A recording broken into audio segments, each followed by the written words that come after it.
Today we will discuss about the essay Sir Roger at Church written by Joseph Addison. Introduction. Sir Roger at church नामक निबंध में Edison गिरजे में sir Roger के व्यवहार का अध्ययन करके काफ़ी विचित्रताओं पर प्रकाश डालता है। निबंध में निबंधकार यह प्रकट करता है कि सर रोजर अच्छे भाव तथा सनकीपन का एक रहस्यमयी मिश्रण है। इस निबंध को लिखने का उद्देश्य निबंधकार के युग के तौर तरीकों तथा नैतिक मूल्यों में सुधार लाना है। निबंधकार सर रोजर को अन्य मुख्य जमींदारों के अनुसरण के लिए एक आदर्श प्रतिमूर्ति के रूप में प्रस्तुत करता है।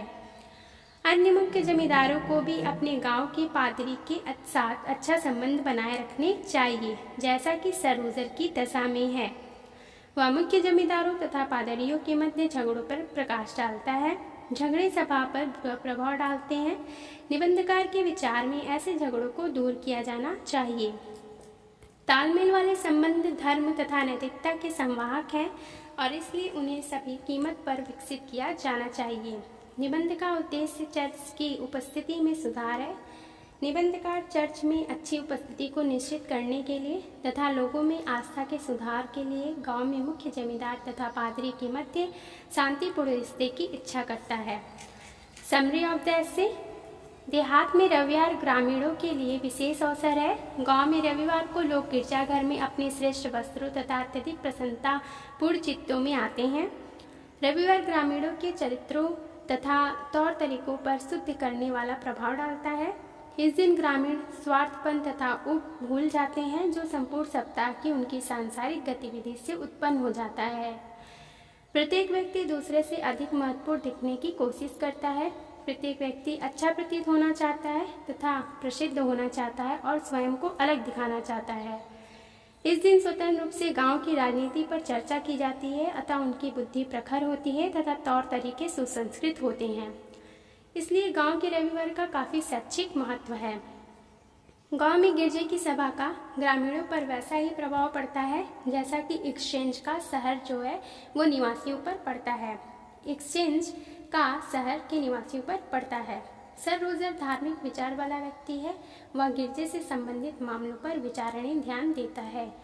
वह इस बात पर ध्यान देता है कि उसके प्रजाजन नियमित रूप से गिरजे में उपस्थित होते हैं।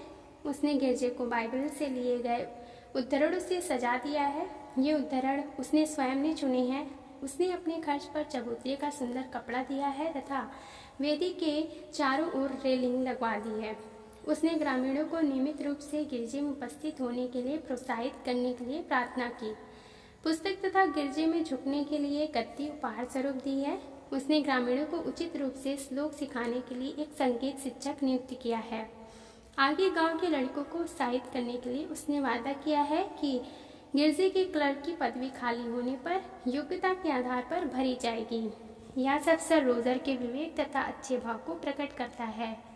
उसकी विचित्रता तथा सनकीपन उसके अधिकार के प्रयोग में देखा जाता है। वह स्वयं के सिवाय गिरजे की प्रार्थना या पूजा अर्चना के दौरान गिरजे में किसी को भी सोने की अनुमति नहीं देता है।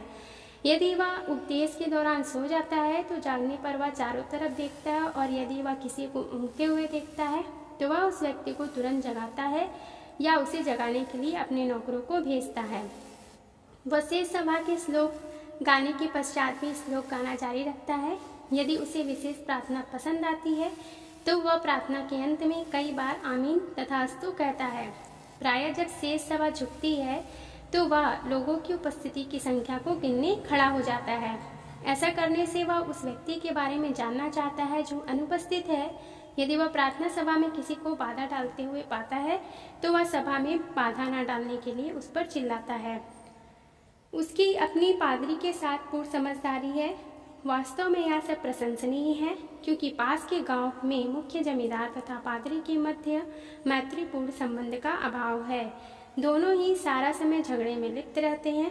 पादरी जमींदार के लिए उपदेश देता प्रतीत होता है जो गिरजे से दूर रहता है। जमींदार ने पादरी से बदला लेने के लिए गिरजे में उपस्थित होना बंद कर दिया। यह एक बुरा प्रभाव है तथा ग्रामीणों जो अपने व्यवहार में उच्च वर्ग का अनुसरण करते हैं धर्म की आस्था को खो चुके हैं तथा नास्तिक बन रहे हैं। जैसा कि वे देखते हैं कि जमींदार का पादरी के प्रति कोई सम्मान नहीं है, वे कर नहीं देते हैं जो उन्हें पादरी की देखभाल के लिए देना चाहिए। जब ग्रामीण देखते हैं कि धनी जमींदार तथा पादरी लड़ते हैं तो वे जमींदार का अनुसरण करना पसंद करते हैं तथा धर्म में अपना विश्वास खो देते हैं। Thanks for watching. Have a nice day.